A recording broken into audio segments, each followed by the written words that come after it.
सूत महाराज कहते हैं 88,000 ऋषियों, भरद्वाज ऋषि स्नान करने के लिए गए।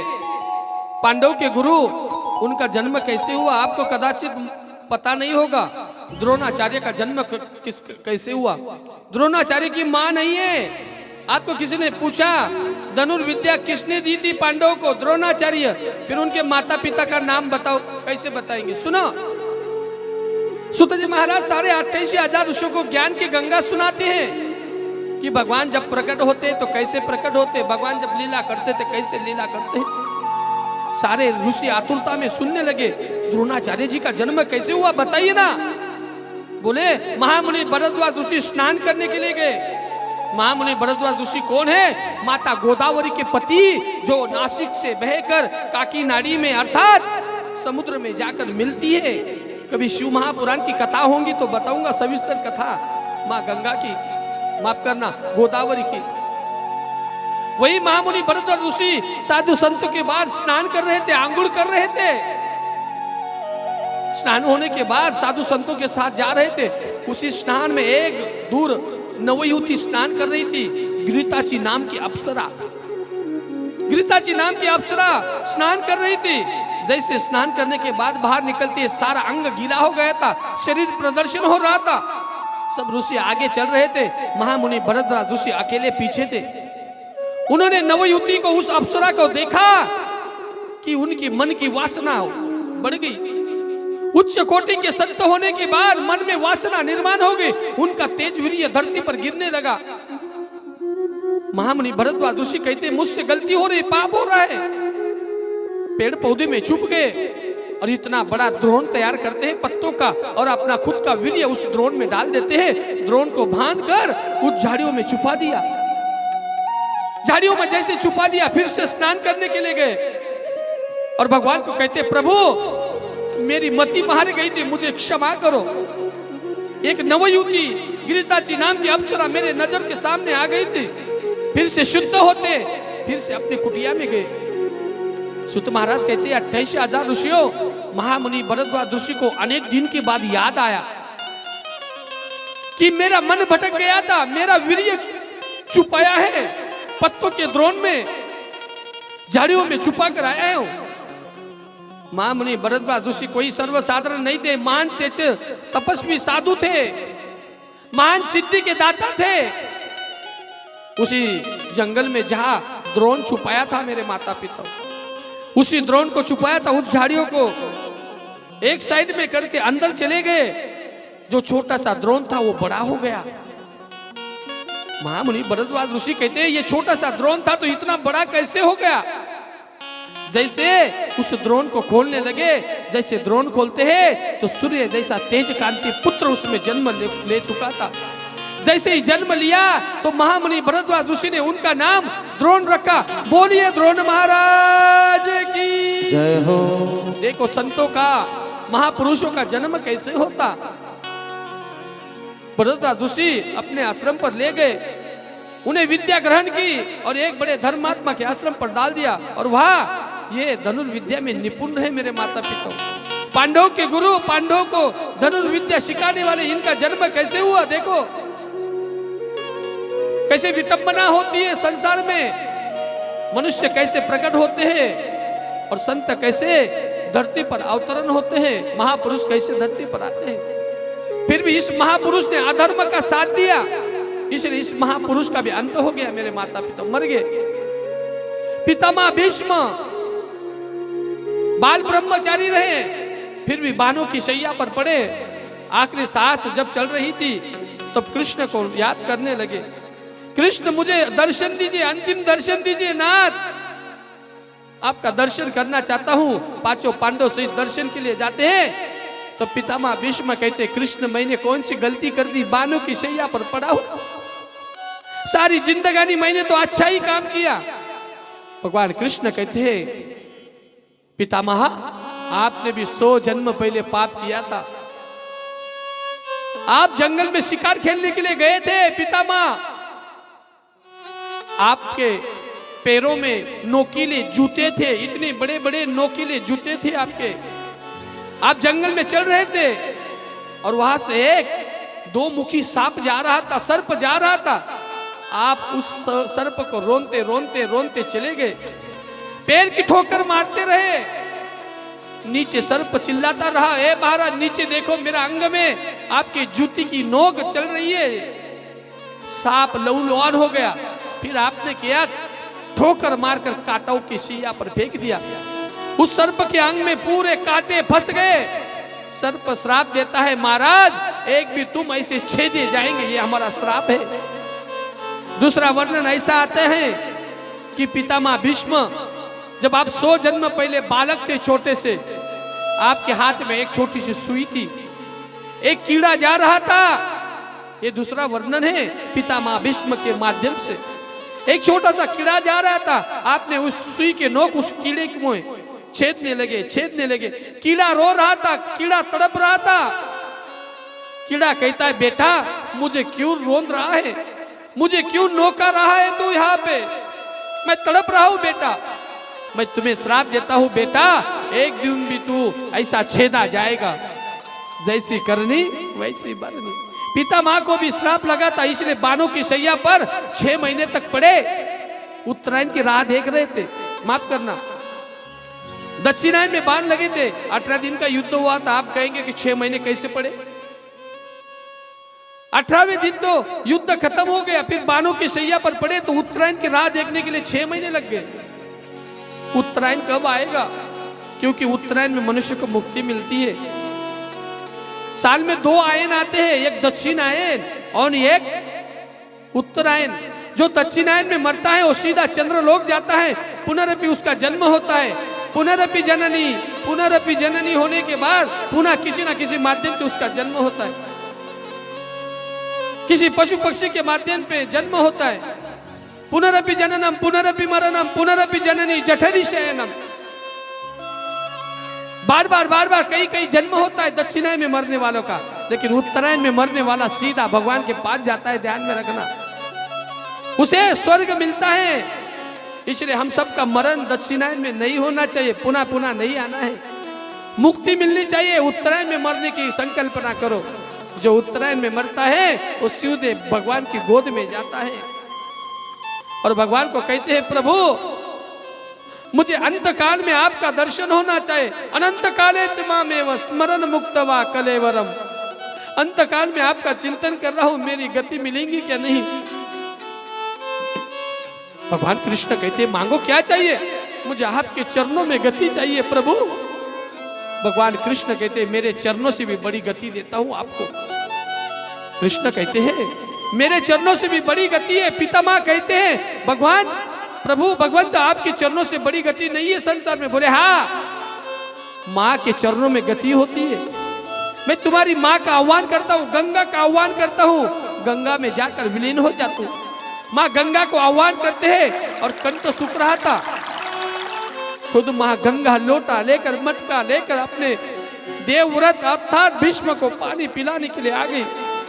जैसे पानी पिलाती है माँ गंगा, जैसे प्राण निकला तो सीधा माँ गंगा में जाकर विलीन हुआ। भगवान यही कहना चाहते हैं, भगवान से भी बढ़कर संसार में माता पिता हैं। अरे माता पिता की सेवा कर कर भगवान को प्राप्त कर सकते हैं मेरे माता पिता, लेकिन भगवान की सेवा कर कर माता पिता को प्राप्त नहीं कर सकते। क्योंकि एक बार माता पिता मर गए, कितने भी मंदिर में जाकर मस्तक रगड़ो, फिर माता पिता नहीं मिलेंगे। लेकिन मंदिर में नहीं जाने के बजाय माता पिता के चरणों में मस्तक रगड़ो तो मेरे माता पिता भगवान आपके चरणों में आकर खड़े हो जाएंगे। ध्यान में रखना। ये तो सच है कि भगवान है मगर फिर भी अनजान है। धरती पे रूप माँ बाप का उस विधाता की पहचान है। ये तो सच है कि भगवान है मगर फिर भी अनजान है। धरती पे रूप माँ बाप का उस विधाता की पहचान है। ये तो सच है कि भगवान है।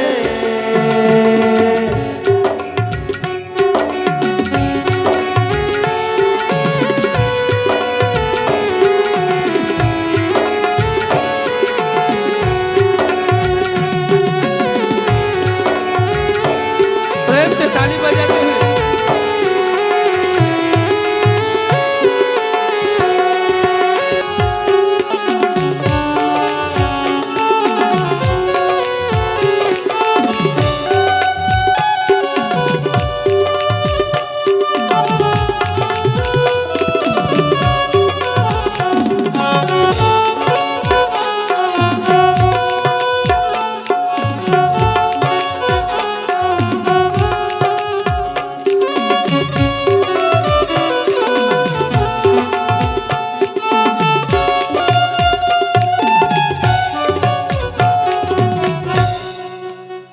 बताइए, माता पिता की सेवा करने वाले कौन से संत हुए जगत में?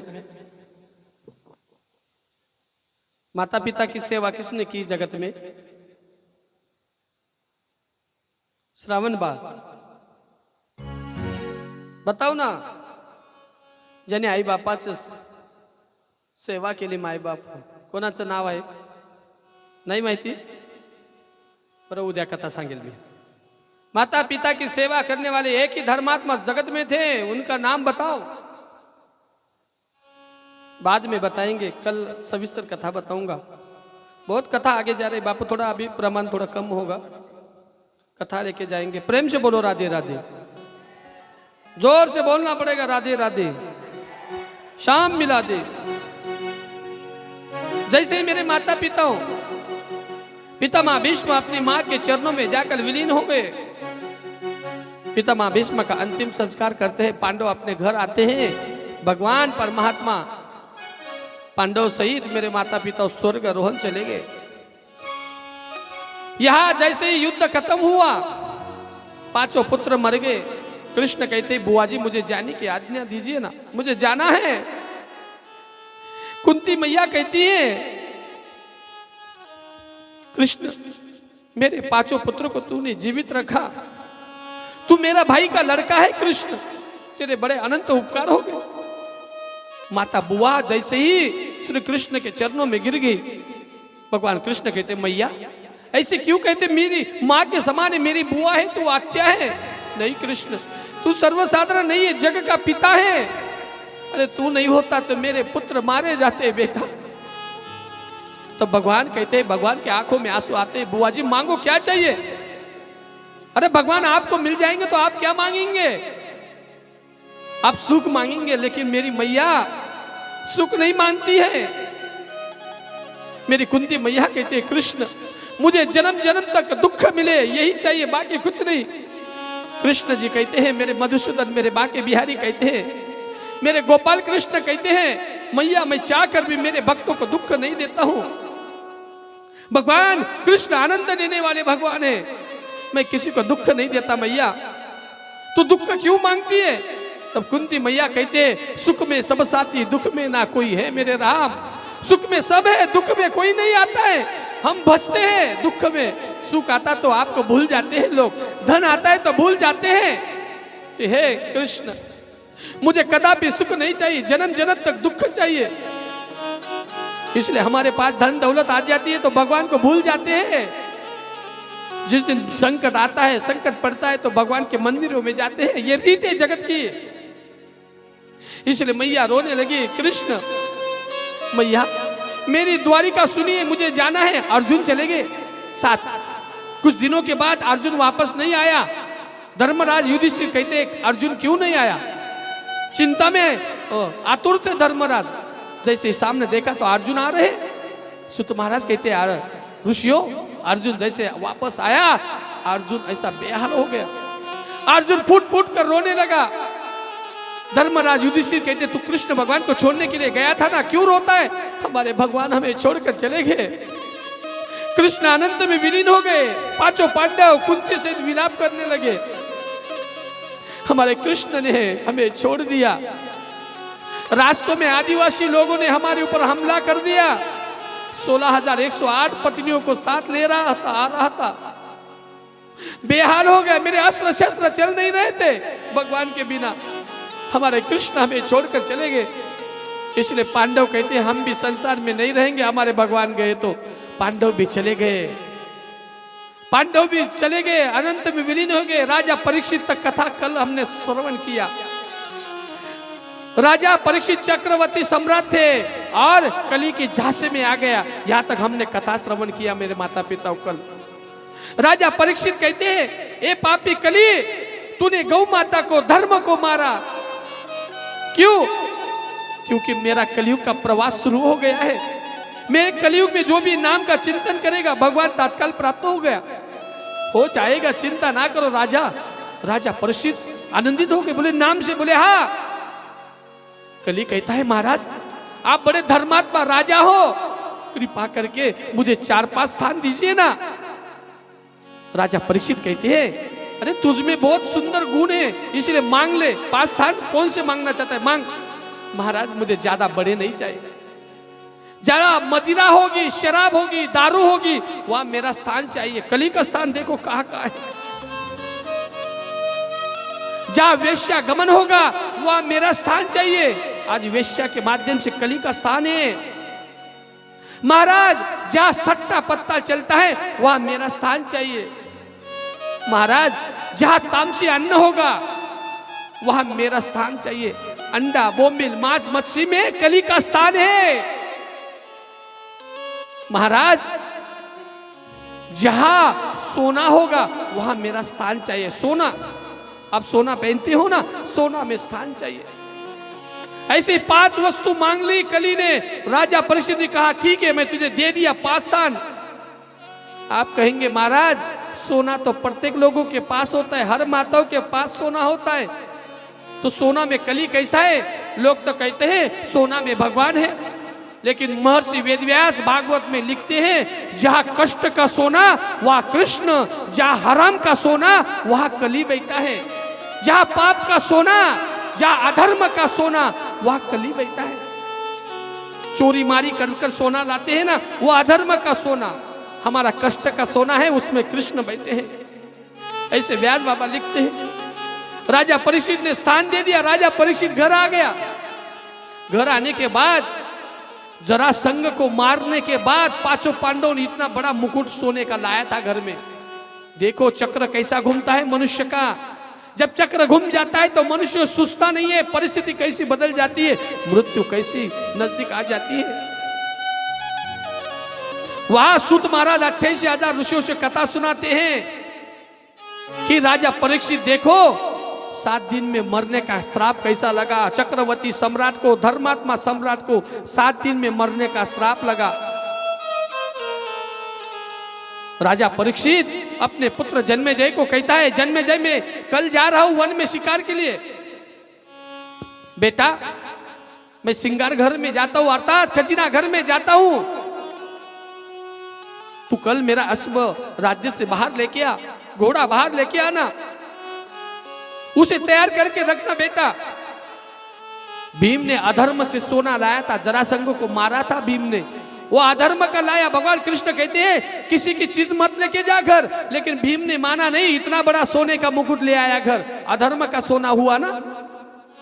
यही राजा परीक्षित ने देखा कितना सुंदर मुकुट है, ले लिया, पहन लिया। पहनने के बाद जंगल में चला गया वन में शिकार करने के लिए। बुद्धि भ्रष्ट हो गया। कली अधर्म में आकर बैठ गया, सोने में आकर बैठ गया और राजा परीक्षित की बुद्धि भ्रष्ट कर दी। राजा परीक्षित वन भटक रहा, प्यास लगी, भूख लगी, अन्न नहीं मिल रहा था। उसी रास्ते से आ गए, शम्मिक ऋषि के आश्रम पर आ गए मेरे माता पिता। शम्मिक ऋषि आश्रम पर तप कर रहे थे, तप में लीन थे। राजा परीक्षित के मुकुट पर सोने का, सर पर सोने का मुकुट था, कली बैठ गया था, अधर्म हो गया। राजा परीक्षित कभी साधु संतों को सता नहीं थे, कुछ भला बुरा बोलते नहीं थे। शम्मिक ऋषियों को गाली देने लगे राजा परीक्षित। आश्रम के अंदर कोई है, मुझे जल पानी अन्न दीजिए ना, मैं विश्व का चक्रवर्ती सम्राट राजा हूं, परीक्षित मुझे पानी अन्न चाहिए। आश्रम पर कोई नहीं था। राजा परीक्षित जोर जोर से चिल्लाने लगा, लेकिन शम्मिक ऋषि उठे नहीं। राजा परीक्षित को संताप अनावर हो गया। अधर्म का सोना था ना मस्तक पर, इसलिए कली ने बुद्धि फेर दी। कली को पता था ये जब तक मरता नहीं तब तक मेरा पैर आगे नहीं जाएगा। जैसे गांव गांव में देखो ना, लोग एक दूसरे की तंगड़ी खींचते हैं, रस्सी जैसे खींचते हैं, मैं आगे जाऊंगा, ये आगे नहीं जाना चाहिए। ऐसे हर गांव में, हर देश में हो रहा है। कदापि ऐसा ना करे। किसी का भाग्य कोई छीन नहीं सकता। मेरे माता पिता ध्यान में रखना, भाग्य जो लिखा है वही होगा। भाग्य से ज्यादा भी नहीं मिलेगा, भाग्य से कम भी नहीं मिलेगा, लेकिन कर्म अच्छा करो और भाग्य छप्पर फाड़ कर आपको ज्यादा दे देगा। मेरे माता पिता, कर्म अच्छा है। इसलिए राजा परीक्षित गालियां देने लगा और वहां एक सर्प मरा हुआ पड़ा था, उसे उठाकर शम्मिक ऋषि के गले में डाल दिया और आश्रम पर चले गए, आश्रम से निकल गए। शम्मिक ऋषि के पुत्र कौशिक नदी पर स्नान कर रहे थे। श्रृंगी ऋषि स्नान करने के बाद श्रृंगी ऋषि को पता चला। श्रृंगी ऋषि को किसी बालकों ने कहा, बेटा श्रृंगी, भैया श्रृंगी, तुम्हारे पिता के गले में किसी ने, राजा ने मरा हुआ सर्प डाला। श्रृंगी ने विचार नहीं किया। श्रृंगी ने जैसे ही कौशिक नदी का पानी हाथ में लिया और कहा, जिसने भी मेरे पिता के गले में मरा हुआ सर्प डाला वो 7 दिन में वही सर्प तक्षक बनकर उसे मार डालेगा, ये मेरा श्राप है। और दौड़े दौड़े अपने आश्रम पर आ गए। पिता का गले का हार निकाल लिया, सांप निकाल लिया। पिताजी ने आंखें खोली, बेटा यार राजा आए थे, तू कहाँ गया था? मैं स्नान के लिए गया था पिताजी। वहां पे जिसने जिसने सुना था राजा चक्रवर्ती, राजा सम्राट को ये श्रृंगी ऋषि ने श्राप दिया, साधु संत जमा हो गए। शम्मिक ऋषि कहते, इतने साधु मेरे आश्रम पर क्या हुआ? महाराज अनर्थ हो गया। साधु संतों की रक्षा करने वाले, विश्व को बचाने वाले हमारे चक्रवर्ती सम्राट को तुम्हारे बेटे ने, तुम्हारे पुत्र ने 7 दिन में मरने का श्राप दे दिया। शम्मिक ऋषि उठकर खड़े हो गए, पापी श्रृंगी, तूने क्या किया? पिताजी मुझे क्षमा कर, जा मेरे आश्रम से निकल जा। अरे एक ही राजा बचा था, उस राजा को भी श्राप दे दिया। शम्मिक ऋषि अपने शिष्य गौरमुखी से कहते, गौरमुखी जा, राजा परीक्षित को 7 दिन में मरने का श्राप मिला है, जा उसे मुक्ति ढूंढने के लिए कहे जा। राजा परीक्षित घर चले जाते हैं। राजा परीक्षित ने जैसे ही मुकुट नीचे उतारा तो सात्विक बुद्धि आ गई। राजा परीक्षित कहते, मैंने संत का अपमान किया, देवी आज अपनी पत्नी के सामने रो रहे। उसी वक्त गौरमुखी आ गए। गौरमुखी संत जाते हैं तो राजा परीक्षित कहते, आइए महाराज बैठिए ना, मैं बैठने के लिए नहीं आया हूं। महाराज आपको श्राप लग गया है। बोले काय का श्राप? बोले आपने जिसके गले में सर्प डाला था श्रृंगी शम्मिक ऋषि, उनके पुत्र श्रृंगी ऋषि ने आपको 7 दिन में मरने का श्राप दे दिया। राजा धड़ से नीचे गिर गए, उससे गलती हो गई, रो रहे थे। पूरे विश्व में पता चल गया हमारे भारतवर्ष के चक्रवर्ती सम्राट राजा परीक्षित को श्राप मिल गया है। 7 दिन में हमारे राजा हमें छोड़कर चले जाएंगे, हमारे राजा नहीं बचेंगे। अभी हमारी सेवा कौन करेगा, हमारी रक्षा कौन करेगा अधर्म से? सभी साधु संतों को पता चला। वही मेरे माता पिता हस्तिनापुर में जमा हो गए। राजा ने अपने पुत्र जन्मेजय को राजगद्दी पर बिठाया और 7 दिन की मुक्ति के लिए निकल पड़ा। मैं अकाल नहीं मरना चाहता हूं। अपने गुरुदेव से कहते, गुरुदेव साधु संतों से कहते, मुझे अकाल मरना नहीं है। मेरी बुद्धि मारी गई थी, ये कली ने मेरी बुद्धि फेंक दी। श्राप तो लगा है, वो तो कभी आपको छोड़ नहीं पाएगा। आपको लगा है तो मरना ही पड़ेगा। राजपाट त्याग कर चल पड़े। सभी साधु संत उनके पीछे जा रहे थे। साधु संत रो रहे थे, राजा के लिए रो रहे थे। हमारे राजा सेवा करने वाले, हमारा विश्व को संभालने वाले एक में राजा बचे थे। अभी कली ने पैर जमा लिया। कलयुग में कोई भी किसी का नहीं मानेगा। कलयुग में कोई सही रास्ते पर नहीं चलेगा। कलयुग में अधर्म बढ़ जाएगा, पाप बढ़ जाएगा। अभी साधु संत पुट पुट कर रो रहे थे। राजा परीक्षित कहते मेरी मुक्ति कैसे होगी। वहां 88,000 ऋषियों से सूत ऋषि महर्षि सूत कहते हैं कि वहां वेद व्यास जी अपने घर पर रो रहे थे और यहाँ राजा परीक्षित रो रहा था। वहां वेद व्यास कहते मेरा ग्रंथ का प्रचार कौन करेगा। वेद व्यास के मन में आता है मेरे बेटे ने कैलाश पर्वत पर अंडे के रूप में कथा सुनी है। ये 2-4 भागवत के श्लोक है, जंगल में घूम कर जाओ मेरे शिष्यों, ये भागवत के श्लोक सुनकर मेरा बेटा अवश्य वापस आएगा। शिष्य जंगल में वन में जाते हैं, भागवत की चौपाई बोल रहे थे, भागवत का श्लोक बोल रहे थे, भागवत की कथा सुना रहे थे। छोटे से नन्हे से बालक को अनेक दिन हो गए थे। किसको? भगवान सुखदेव को। सुखदेव ने जैसी भागवत सुनी, भागवत बोलने वाले लोगों के पीछे पीछे भगवान वेदव्यास के आश्रम पर आ गए। दिगंबर अवस्था में थे, आयु तो बढ़ गई थी बहुत, लेकिन 5 साल के बच्चे ही जैसे दिख रहे थे। पिताजी ने देखा, वेदका देवी ने देखा, मेरा लाल आ गया। बेटा, अरे ये मैंने 12 स्कंद 335 अध्याय 18,000 श्लोकों का भागवत लिखा है बेटा, ये तेरे हाथ में देता हूं, जगत में प्रचार कर जा बेटा। तो भगवान सुखदेव अपने माता पिता के चरण छूते हैं, श्रीमद् भागवत महापुराण पोथी को नमन करते हैं। पिताजी, मुझे पोथी खुलकर कथा सुनाने की जरूरत नहीं है, मेरे कंठ में भागवत है, मेरे हृदय में भागवत है, चिंता ना करो। पिताजी, आपका संकल्प, आपकी कथा का मैं अवश्य प्रचार करूंगा। मैं जा रहा हूं पिताजी, कथा को पहली शुरुआत कर रहा हूं जगत में। बोले कहा जाएगा? है एक धर्मात्मा मेरी राह देख रहा है। पांडव का वंशज राजा परीक्षित को श्राप लगाए, पिताजी पहली ही भागवत मुक्ति की उसे सुनाता हूं। माता पिता के चरण छूते हैं और राजा परीक्षित के तरफ छोटे से 5 साल जैसे दिखने वाले भगवान सुखदेव चल पड़े। वहां राजा परीक्षित गंगा के तट पर आनंद घाट पर बैठे थे, रो रहे थे। साधु संतों की पूरी मंडली जैसे कुंभ मेला भरा हो। सब साधु संत कहते हैं 7 दिन में राजा का कैसे उद्धार होगा। कोई 1000 साल का साधु, कोई 5000 साल का साधु, कोई 2000 साल का साधु, किसी को सोच नहीं रहा था। लेकिन एक महात्मा उठकर खड़े हो गए, राजन चिंता ना करो, तुम्हारा 7 दिन में अवश्य उद्धार होगा। बोले कौन करेगा मेरा उद्धार? बोले इस संसार में एक ही धर्मात्मा है, वो व्यास महाराज के पुत्र, उनका नाम है भगवान सुखदेव। वही ज्ञानीवंत है, वही ज्ञानीवंत है, वही 7 दिन में आपको मुक्ति देंगे। कहाँ मिलेंगे सुखदेव? उनका तो कोई ठिकाना नहीं है, लेकिन आपका भाग्य उदय होगा तो उनसे मुलाकात अवश्य होगी 7 दिन में। अरे 7 दिन के बाद मिलेंगे तो मेरा उद्धार कैसे होगा? उसी वक्त सामने से मेरे माता पिता, छोटे छोटे बालक, एक पागल जैसे मनुष्य को पत्थर मार रहे थे। अर्थात वो पागल मनुष्य नहीं था, भगवान सुखदेव उसी रास्ते से आ रहे थे।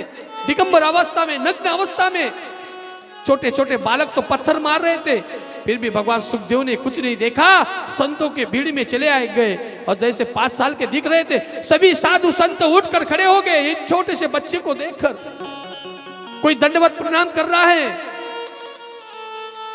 कोई जय जयकार कर रहा है। राजा परीक्षित देखते हैं ये छोटा सा बालक, आते ही साधु संत खड़े हो गए, इतने उच्च कोटि के साधु संत। तब एक महात्मा कहते हैं यही ज्ञानीवंत है, यही ज्ञानीवंत है, यही तुम्हें 7 दिन में मुक्ति देंगे, यही भगवान सुखदेव है। अरे 12 साल तक माँ के पेट में रहे, भगवान ने दर्शन दिया है, साक्षात नारायण के अवतार सुखदेव है। यही तुम्हें भागवत सुनाएंगे, श्रीमद् भागवत महापुराण। जैसे ही राजा परीक्षित ने देखा सुखदेव आए हैं, राजा परीक्षित ने दोनों हाथ पकड़कर दंडवत प्रणाम किया। तो दिगंबर अवस्था में भगवान सुखदेव कहते हैं राजन चिंता ना करो, आया हूं मैं, बैठो। जैसे ही मेरे माता पिता राजा परीक्षित सामने बैठ गए और भगवान सुखदेव व्यासपीठ पर बैठ गए और कहते राजन चिंता क्यों करते हो, जो आया है उसे जाना है, चिंता से कोई समस्या हल नहीं होगी, मैं तुम्हारी 7 दिन में मुक्ति कर दूंगा, चिंता ना करो। आज से कथा को शुरुआत होती है मेरे माता पिता। बोलिए सुखदेव भगवान की जय। शिष्य राजा परीक्षित और भगवान वेद व्यास के पुत्र सुखदेव का मिलन हुआ, गुरु शिष्य का मिलन हुआ। आज से श्रीमद् भागवत महापुराण को शुरुआत होती। बोलिए श्रीमद् भागवत महापुराण की जय। वह 28,000 ऋषियों को सूत महाराज, महर्षि सूत कहते हैं, मेरे गुरुदेव सुखदेव भगवान राजा परीक्षित के सामने आ गए और उस दिन से भागवत को शुरुआत हुई। अभी नैमिषारण्य अरण्य के जो 28,000 ऋषि अभी वो पीछे छूट जाएंगे और आज से भगवान परमात्मा सुखदेव और राजा परीक्षित में भागवत की चर्चा चलेगी। राजा परीक्षित हाथ जोड़कर खड़े हो गए, बैठ गए। हे गुरुदेव भगवान सुखदेव, कृपा करके बताइए ना मेरी मुक्ति कैसे होगी। सुखदेव हंसने लगे, राजन मरने के लिए इतना डरते हो? तब राजा परीक्षित कहते हैं, मरने के लिए नहीं डर रहा हूं, अकाल मर रहा हूं। अकाल मृत्यु नहीं होनी चाहिए, अकाल मरने के बाद मैं मर जाऊंगा। अकाल मरना नहीं, मैं चंडाल नहीं बनना चाहता हूं। भगवान सुखदेव कहते हैं, राजन मैं यहां आया हूं तो अकाल मरने के लिए तुझे नहीं छोड़ूंगा, तेरी मुक्ति करके नहीं रहूंगा। राजन आप मुक्त हो जाएंगे, ये मेरा वचन है आपसे। राजा परीक्षित आनंदित हो गए। सभी साधु संत स्तब्ध हो गए। हमने सिर्फ नाम सुना था, भगवान सुखदेव का, व्यास महाराज के पुत्रों का नाम सुना था, आज तो साक्षात दर्शन हो गए। मानो सूर्य हमारे सामने बैठा हो, मानो 27 नक्षत्र हमारे सामने बैठे हैं, मानो सारे तारे हमारे सामने बैठे। ऐसे तेज कांति भगवान सुखदेव बैठे थे। उनके तेज से पशु पक्षी भी प्रभावित हो गए। उनके तेज से सूखे हुए पेड़ भी हरे भरे हो गए। इतना पतित पावन दर्शन भगवान सुखदेव का कर रहे थे। उसी वक्त राजा परीक्षित को कहते हैं, राजन अरे भगवान की कृपा ऐसी है, मेरे पिताजी ने 18 पुराण लिखे हैं, उनमें से अनमोल रत्न भागवत है। भागवत मनुष्य का उद्धार करते, भागवत मनुष्य को अकाल नहीं मरने देता है। और मर भी गया अकाल तो उसे सदगति मिलती है, उसे स्वर्ग मिलता है, उसे पिशाच भूत की योनि नहीं मिलती। राजन चिंता ना कर। राजा सुखदेव कहते हैं, राजा देख भगवान मनुष्य की बात छोड़, पशु पक्षी के लिए भी आते हैं।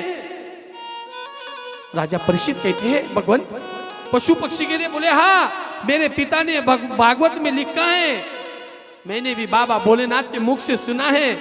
अरे वे गर्भ में मैंने 18 पुराण पढ़ लिए हैं मेरे पिताजी के अंश से। मेरी माँ कौन है? माँ प्रेम से बोलो राधे राधे। माँ का कौन तड़ी गड़बड़ करते है, पूरा पूरा बगाबर। दोनों हाथ भाव से उठाकर बोले राधे राधे। जैसे ही भगवान सुखदेव कहते हैं पशु पक्षी के लिए आते हैं, बोले भगवंत। राजा परीक्षित कहते हैं, पांडव का पौत्र कहते हैं, कृपा करके कौन से पशु के लिए आए थे? बोले गजराज हाथी के लिए आए थे। गजराज हाथी जो अपने झुंड के साथ रहता था। कथा को शुरुआत हो गई भागवत की, सुनो मेरे माता पिता। आज तो 4था दिन हो गया, 3 दिन तक महत्व बताया कि हाथी के लिए भगवान आए थे। सुखदेव कहते हैं, राजन हाथी पिछले जन्म में इंद्रधूम नाम का राजा था। उसने अगस्त ऋषि को देखकर मुख मोड़ लिया, अगस्त ऋषि का अपमान कर दिया। अगस्त ऋषि ने श्राप दिया, जा तू जड़ योनि में प्राप्त हो जाएगा। और वही राजा इंद्रधूम अगले जन्म में हाथी बनकर जन्मा है। लेकिन वही राजा को पिछले जन्म की भक्ति याद थी। हजारों हाथियों के साथ झुंड बनाकर रहने लगा, अपने बाल बच्चों की सेवा करने लगा। अब अपने बाल बच्चों के साथ उस जंगल में घूमने लगा। मुखिया था गजराज, हाथी मुखिया था। भगवान सुखदेव व्यास महाराज के पुत्र, जिनको श्राप लगा, भगवान सुखदेव को कथा माफ करना, राजा परीक्षित को कथा सुना रहे हैं कि पशु पक्षी के लिए भगवान आते हैं। हम तो मनुष्य हैं, उन्होंने हमें जन्म दिया है, फिर भी चिंता क्यों करते हो राजन?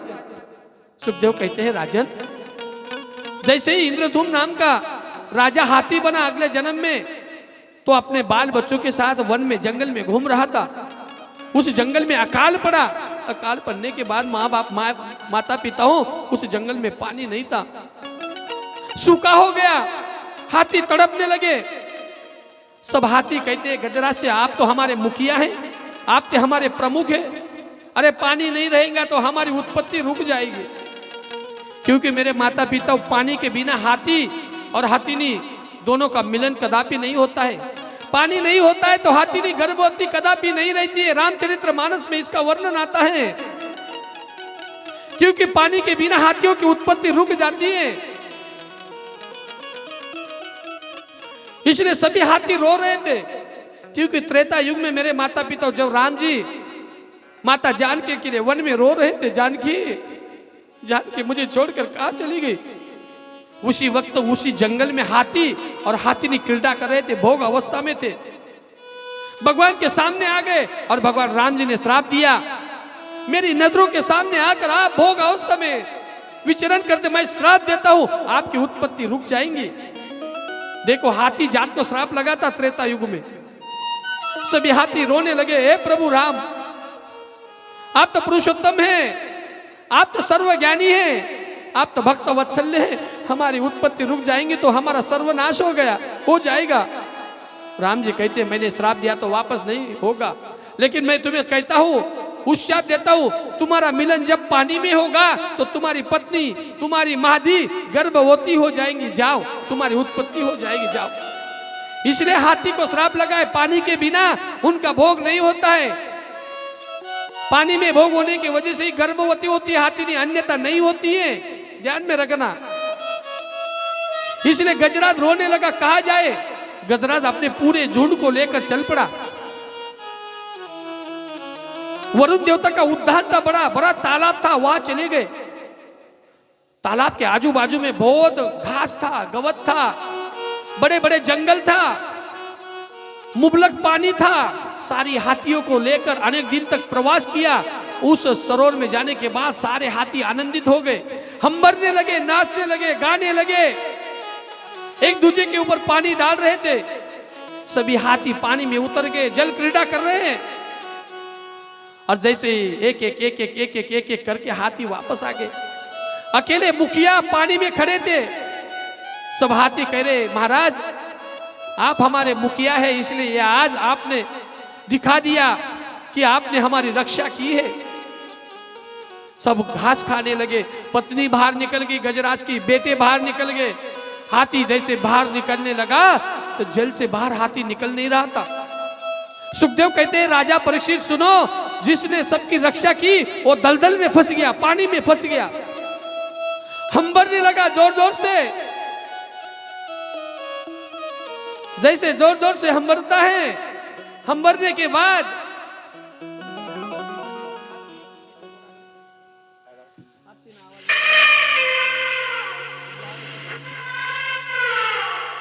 जैसे ही जोर जोर से हंबरने लगा, विलाप कर रहा था, बेटे को पुकारता, बेटा मैं दलदल में फंस रहा हूं, रो रहा था।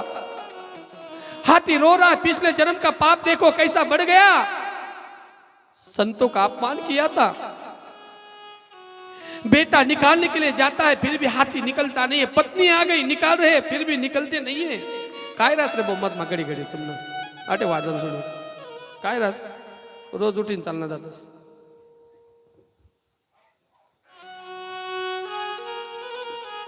जैसे ही हाथी रो रहा था, मुझे निकालो ना, कोई काम में नहीं आ रहा था। सब लग गए निकालने के लिए, लेकिन हाथी निकल नहीं रहा था। हाथी रो रहा था। हाथी के पैर को ग्रह ने पकड़ लिया जोर से। ग्रह अर्थात काल, काल अर्थात मगर ने पकड़ लिया। हाथी जल से निकल नहीं रहा था। हाथी कहता है, मेरा नसीब ऐसा, पानी में फंस गया। बहुत दिन हो गए, फिर भी हाथी निकल नहीं रहा था। रो रहा था हाथी, मुझे बाहर निकालो ना। सभी हाथी गम्मत देखते हैं, निकालने का प्रयत्न करते, फिर भी हाथी निकलता नहीं है। मुझे निकालो ना भैया। पत्नी कहती है, नाथ आप जल से निकल नहीं रहे तो हम तो भूखे मर जाएंगे आपके बिना। एक भी काम में नहीं आ रहा था, सबका सेवा करने वाला रो रहे थे, विलाप कर रहा था।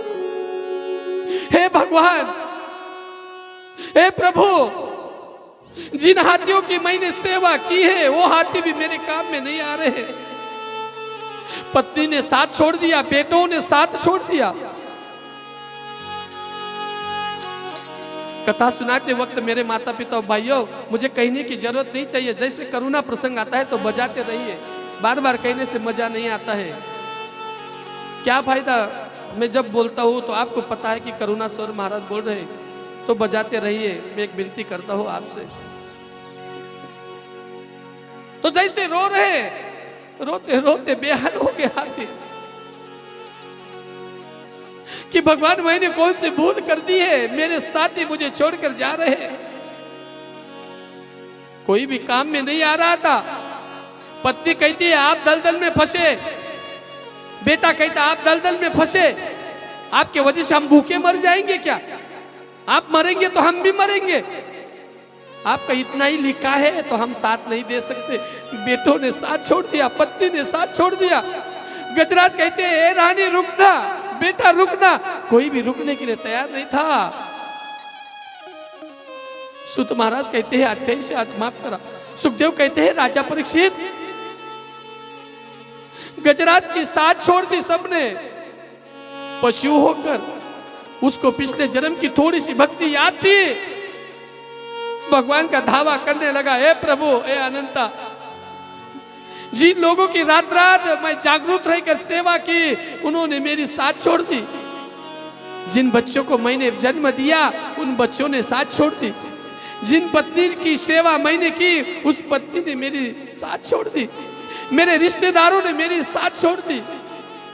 सांगायचं तात्पर्य व्यास महाराज भागवतामध्ये लिखतात आणि असं वर्णन करतात की ज्याला 4-4, 5-5 मुली असतात, तो सुद्धा असाच दलदल मध्ये फसतो, पण त्याच्या कामाला कोणी येत नाही। माय बाप हो, एक मुलीचे हात पिवळे करतो, दुसऱ्या मुलीचे तयार, दुसऱ्या मुलीचे हात तयार करतो, चौथी मुलगी तयार। शेतीमध्ये राबतो, कष्ट करतो, पण त्याच्या हाताला यश येत नाही। माय बाप हो, तो दलदल मध्ये हत्ती सारखा फसत जातो, सावकारी कर्ज घेतो, पण त्याला पुढे नेण्याचे काम ना भाऊबंदकी करतं न त्याचे रिश्तेदार करतात, तो एकटा कर्जाच्या खाईत बुडतो। माय बापो, काही ठिकाणी परिस्थिती, शेतकरीची परिस्थिती पहा ना, ऐका ना।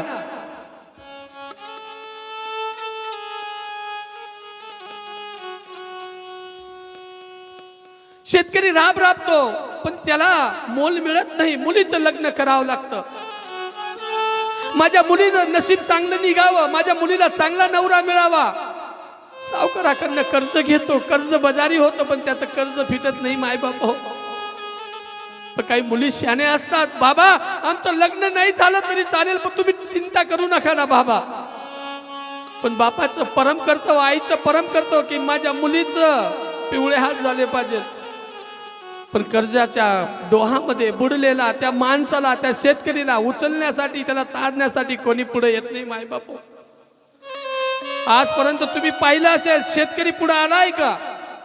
शेतकरी पुढे नाही। माय बापू, तो त्या कर्जाच्या डोहामध्ये बुडतो आणि डोहामध्ये बुडल्यानंतर कुठेतरी आत्महत्या करतो, नाही तर शेती विकतो, बिगे बिगे 2-2 बिगे शेती विकतो, मुलीचे लग्न करतो, हात पिवळे करतो, पण त्याच्या मदतीला कोणी धावत नाही। एखाद्या वेळेस लोक वाट पाहतात, याचं घर केव्हा विकलं जाईल, मी घेईल, याची शेती केव्हा विकली जाईल, मी घेईल, अशी वाट पाहणारे अनेक लोक असतात, पण त्याची व्यथाकडे कोणी लक्ष देत नाही। माय बापू, रडतो गळागळा। पण लक्षात ठेवा माय बापू, या कलियुगामध्ये त्या शेतकऱ्यांबरोबर विटंबना होत आहे। माझ्या शेतकरी राजाचे 40-40 वर्षाचे मुलं होतात, पण त्यांना मुली सुद्धा कोणी देत नाही। माय बाप हो, प्रत्येक माय बापाची इच्छा आहे की माझ्या मुलीला नोकरीवाला नवरा मिळावा, पण लक्षात ठेवा माय बाप हो, अरे नोकरीवाला 15 वर्षात 20 वर्षात बंगला बांधेल, पण माझ्या शेतकरी राजाची जर लॉटरी 4 महिन्यात जर लागली ना, तो 4-4, 10-10 बंगले उभे करण्याची धमक माझ्या राजा शेतकरी मध्ये आहे, लक्षात ठेवा। तुम्ही नोकरीवाल्यांना द्या, माझं मत नाही, मी प्रत्येक कथेमध्ये सांगतो। मग शेतकरीची विटंबना का? अरे एकच भाव, एकच मालच्या दुकानात जातात मायबाप हो, तरी 500 रुपयाचे कपडे आणतात तुम्ही। एक जीन्सची पॅन्ट 500 रुपये, 1100 रुपये मोजून देतात, पण माझ्या शेतकऱ्याची मेथीची जुडीला जर सांगितलं आपण गल्लीने विकताना, बाजारात विकताना 10 रुपयाची एक, तेव्हा आपण 10 रुपयाला 2 मागतो. आपल्याला लाज सुद्धा वाटत नाही. माय बापो, किती विटंबना माझ्या शेतकरी राजाची. कोथमीरची जुडी विकणारे पाहतो मी. गल्लीत जर माझा शेतकरी राजा राब राबून कोथमीरच्या जुड्या विकतो, तर त्यावेळेस विकत मागणारे लोक सांगतात, कितीला बाई? 10 रुपयाला एक, 10 रुपयाला 2 देतेस का? किती विटंबना माझ्या शेतकरी राजाची. तुम्ही मागणार का एखाद्या जीन्सच्या पॅन्टच्या दुकानात जा, 500 रुपयाला 2 जीन्स पॅन्ट द्या असं मागा, दुकानाच्या बाहेर हाकलल्याशिवाय राहणार नाही. पण माझ्या राजाचं दिल, माझ्या राजाचं हृदय मोठं आहे. अरे तो 2-2 जुड्या सुद्धा देऊन जातो. तो म्हणजे या देशाचा पोशिंदा राजा. माय बापो, त्याची किंवा कोणाला नाही या जगात.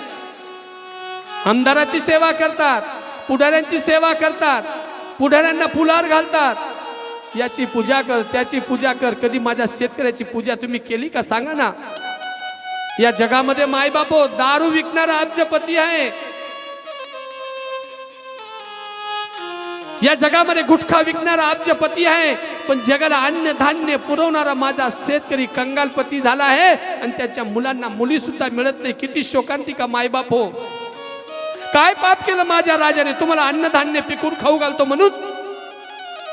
पण लक्षात ठेवा माय बापो, ज्या दिवशी शेतकरी वाचेल तर जग वाचेल. शेतकरी जर वाचला नाही तर जग पण वाचणार नाही. माय बापो, तुम्ही जे घरात 10 पंचपक्वानचं जेवण करतात ना, जे खातात ना, ते सुद्धा तुम्हाला मिळणार नाही. शेतकऱ्यांनी ठरवलं, हम ही पिकाएंगे, हम ही खाएंगे, बाकी लोग माटी खाएंगे क्या? बताओ. म्हणून या ठिकाणी या पवित्र तुकोबर आहे महाराजांच्या बीज निमित्त, भागवताच्या निमित्त माझ्या शेतकऱ्यांचा राजाचा सत्कार कुठेतरी व्हावा. म्हणून मी आमच्या भजनी मंडळाला सुचवलं की मोठ्या मोठ्या लोकांचा सत्कार करतो, पण माझ्या शेतकरीचा सत्कार कोणी करत नाही. म्हणून आम्ही या पवित्र व्यासपीठाच्या माध्यमातून त्यांचा सत्कार करू इच्छितो. म्हणून 2-4 शेतकरी, 10 शेतकरी या ठिकाणी यावं असं विनंती करू. मस्त. काळ्या मातीत मातीत टिफन चालते, टिफन चालते, टिफन चालते.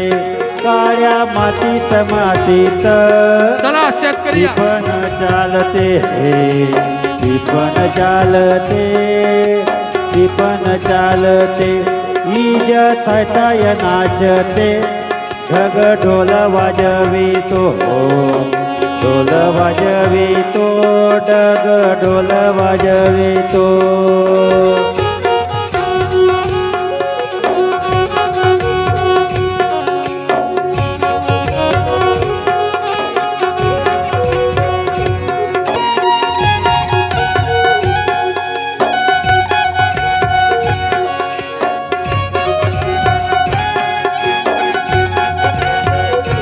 सदाशिव हाकारितो नंदी बैलाच्या जोडीला, संग पार्वती चाले ओटी बांधून पोटाला.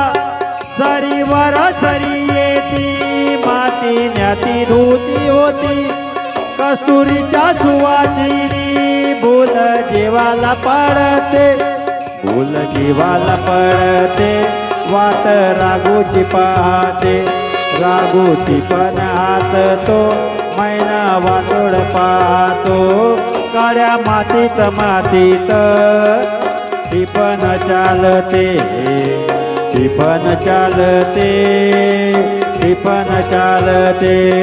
माझ्या सर्जार, माझ्या ढवळ्यार, माझ्या पावड्यार. आहा.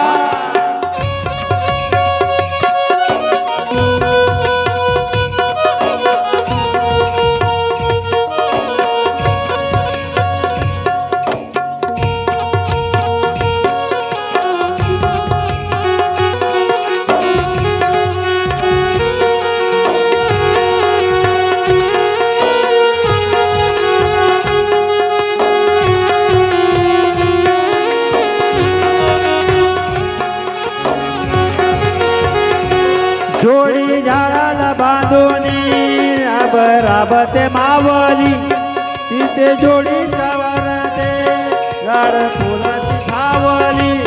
अभिषेक घामाचा आत देवाचे पूजन पीक हाताली डोळीत जणू करीते भजन जणू करीते भजन जणू करीते भजन काळ्या मातीत मातीत ती पण चालते ती पण चालते ती पण चालते काळ्या मातीत मातीत ती पण चालते ती पण चालते ती पण चालते